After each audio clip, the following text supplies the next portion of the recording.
Hello mga lods, isa ka rin ba sa mga babaeng gustong hindi lang mahalin, kundi hahabulin talaga ng lalaki? Yung tipong kahit anong gawin niya, ikaw pa rin ang laman ng isip niya araw at gabi. Kung oo ang sagot mo, tamang-tama ang video na ito.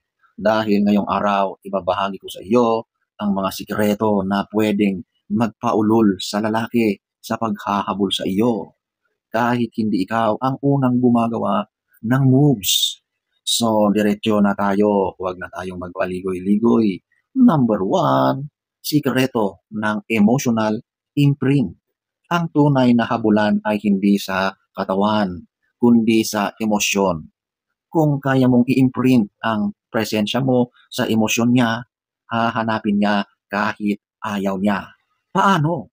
Ibigay mo sa kanya ang kakaibang experience na hindi niya naranasan sa iba. Halimbawa, sincere na pag-aalaga tuwing pagod siya o simpleng kwentuhan mo na may pag-unawa at empathy. Example, alam mo, hindi mo kailangang maging malakas sa harap ko. Okay lang na mapagod ka. Kapag nararamdaman niyang safe siya sa presensya mo, babalik at babalik siya sa iyo. Okay? So, alamin naman natin ang number two, sikretong komunikasyon. Alam mo bang may lalaki na naaadik sa simpleng boses ng babae? Hindi dahil sa tunog, kundi sa pakiramdam na kaakibat nito. Gamitin ang boses mo sa tamang paraan. Malumanay, kalmado, may lambing at syempre may control. Halimbawa na lang, namiss kita pero okay lang. Baka busy ka lang talaga. Walang pressure pero may bigat. Ang tone na yon ay talagang maglilinger sa kanyang isipan, okay? At siyempre, kapag ganoon ay talaga namang lagi kang laman ng kanyang isipan. Number three, sikreto ng time limit. Kapag alam ng lalaki na unlimited access siya sa iyo, nawawala ang thrill. Ipakita mong hindi ka laging available, hindi dahil nagdadamot ka, kundi dahil may sarili kang mundo. Alam nyo, kapag lagi kang available, darating yung time na maging relax yung lalaki or the worst ay magsasawa siya. Ganun talaga. Kaya huwag kang laging magpakita na nandyan ka palagi para sa kanya. Pagkaitan mo siya paminsan-minsan, okay? Example na lang, kapag nag-chat siya, sabihin mo, usap tayo later, may meeting ako, ini-message kita pagkatapos. Epektibo ito para mas lalo kanyang mamimiss, okay? Number four, sikretong touch points. Hindi kailangan ng madalas na physical na contact kahit mga small gestures tulad ng soft pat sa likod, pag-abot ng inumin with a gentle touch, or pag-ayos ng kanyang damit or yung collar ng kanyang polo habang ikaw ay nakangiti. Itong mga physical cues ay nagbibuild ng tension at intimacy. Example na lang, habang tumatawa kayo, tapikin mo lang ang braso niya ng light. Simple, pero nakakakuryente yon sa kanya. O, di ba? Napakahalaga talaga ang hawak or mga touch. Okay? Number five, sikreto ng unexpected compliment. Bigyan mo siya ng compliment sa mga bagay na hindi niya inaasahan. Hindi sa itsura lang, kundi sa mga values o mga effort niya. Halimbawa na lang, gusto ko yung paraan mong mag-isip. Minsan tahimik ka lang, pero ang lalim ng sense mo. Wow, di ba? Ang mga ganong papuri mo sa kanya ay mas nagbibigay yon or pinapakain mo ang kanyang ego, ang kanyang pride. At yun ay mas lalo siyang maeengganyo sa iyo kapag paminsan-minsan ay pinupuri mo siya. Okay? Punta naman tayo sa number six, sikreto ng confident silence. Hindi lahat ng babae kayang manahimik with power. Pero kung kaya mong dalhin ang sarili mo kahit walang salita, walang imik, yung presence mo lang ay ibang level na, okay? Example na lang, nasa kwarto kayo, pero hindi ka masyadong nagsasalita.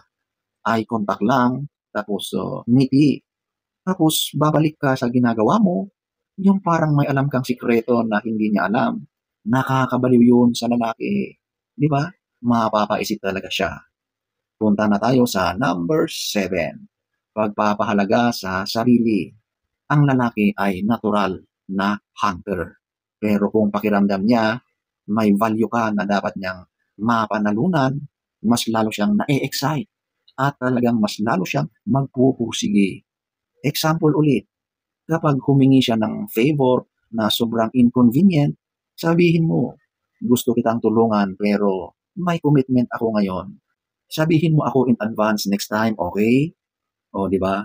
Hindi ka rude, pero clear kang may boundaries. Di ba? Sa mga ganitong diskarte, talaga namang ang lalaki ay mapapaisip at talagang yung paghangan niya sa iyo ay mas lalong aangat at sigurado na hindi kanya kayang pakawalan.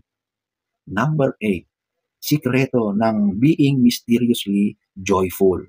Babaeng laging may spark pero hindi mo alam kung bakit. Nakaka-curious, di ba? Be someone who's happy without needing a man, pero open sa love. Halimbawa na lang, mag-post ka sa story na kumakain kang mag-isa sa cafe, nakangiti ka, walang caption.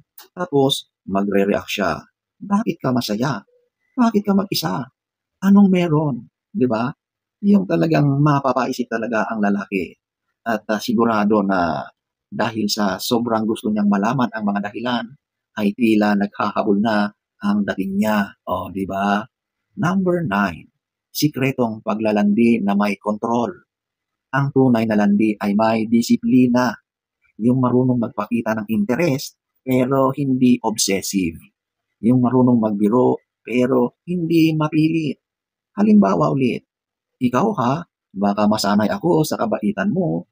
Delikado yun. Sabay ngiti at alis ng tingin. Wow, di ba? Napakawiti, sweet, pero may playfulness. Mas lalo siyang maiintriga kapag ganyan, di ba? At talagang dahil sa mga ganyang ginagawa mo, sigurado na yan ay pabuntot-buntot na sa iyo, okay? Number 10, sikreto ng pagtanggap at pagbitaw.